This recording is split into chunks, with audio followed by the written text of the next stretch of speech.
μέχρι στιγμής πρέπει να δίνουμε αυτά που μπορούμε να δώσουμε, όχι εις βλάβη της υγείας μας. Αν εννοούμε για τον εγκεφαλικό θάνατο, αυτό το πράγμα που είναι και θεολογούμενο το θέμα, είπαν οι πατέρες το εξής στους καλούς γιατρούς. Γιατρέ μου, άκου να δεις. Απλή τώρα πατέρες, ακούστε. Δεν πέθανες ακόμη γιατρέ μου. Άρα δεν ξέρεις τι είναι θάνατος. Μην φιλολογείς ότι ο εγκεφαλικά νεκρός είναι πεθαμένος. Λέει είναι, εσύ το λες.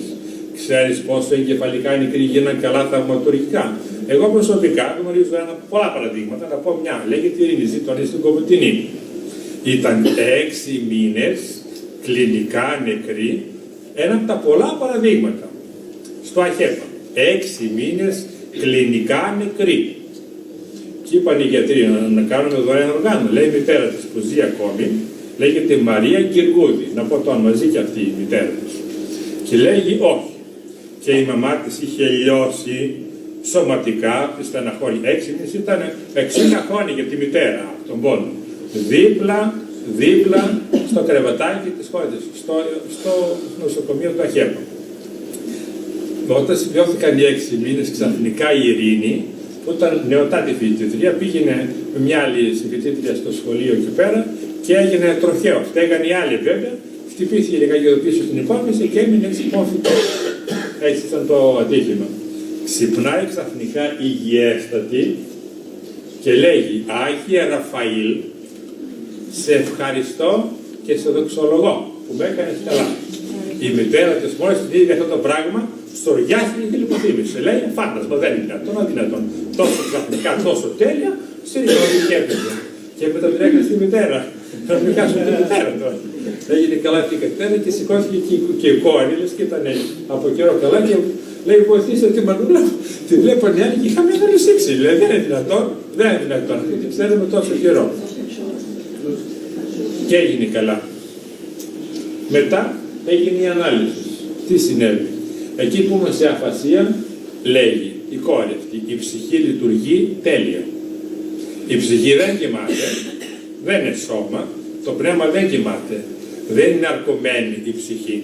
Λειτουργεί πολύ καλά, αλλά δεν μπορεί δια του σώματος να εκφραστεί καθόλου, διότι το νευρικό σύστημα είναι παντελώς νεκρό. Έχουμε γενική μια ασθένεια, ας το πούμε έτσι απλά.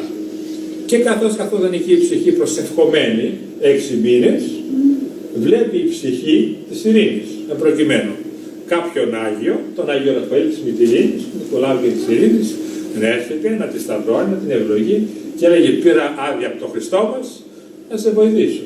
Σημειώθηκε ο χρόνος του κανόνος, όπως το λέγαμε. Και την έγινε ζώσα και υγιής. Εάν της παίρναμε τα όργανα, είτε δωρεάν είτε επιχρήμαση, ξέρετε μετά οι ίδιοι γιατί το λέγουν αυτό το πράγμα. Πρέπει ο ασθενής που έδωσε τα όργανα την ίδια μέρα, αυτή την ίδια ώρα να πεθάνει.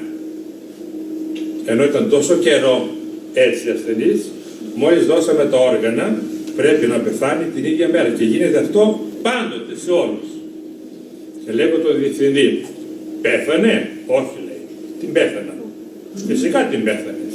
Της βάζω μια ενδοκαρδιακή ένεση και την πεθαίνω αμέσως.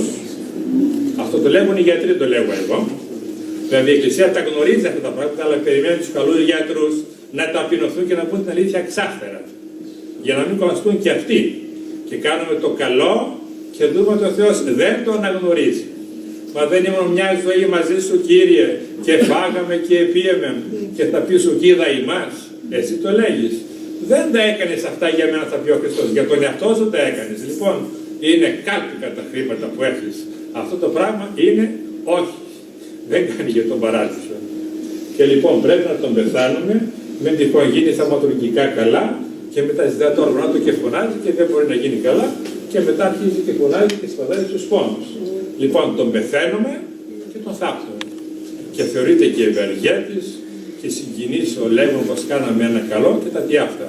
Αλλά το θέμα είναι που πήγε η ψυχή του ενός και που θα πάει η ψυχή του γιατρού που έβαλε αυτή την ένεση. Ποιος θα πάρει την ευθύνη. Ξέρετε, όταν φύγουμε από τη ζωή, σε μια χρόνια θα φύγουμε όλοι, τη ζωή, όταν πάμε στο